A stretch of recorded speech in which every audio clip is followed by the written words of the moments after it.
5 bad daily habits that destroy your kidneys. Number 1. Overuse of painkillers. Regular or high-dose use of over-the-counter painkillers like NSAIDs and analgesics can harm the kidneys, leading to reduced blood flow, inflammation, and scarring. Number 2. Excessive salt intake. High salt consumption raises blood pressure, making kidneys work harder to eliminate extra fluid and sodium. This can damage the kidneys and is a leading cause of kidney failure. Number 3. Ignoring urination. Urges. Not responding to the need to urinate can lead to urinary tract infections, UTIs, which, if untreated, can spread to the kidneys and cause serious damage. Number 4. Lack of sleep. Poor sleep disrupts the circadian rhythm of the kidneys, affecting their efficiency and balance. Both too little and too much sleep have been linked to increased kidney disease risk. Number 5.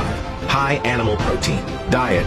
Excessive animal protein intake can lead to increased acid in the blood, causing kidney stones, bone loss, muscle wasting, and chronic kidney disease. A balanced intake of plant-based proteins is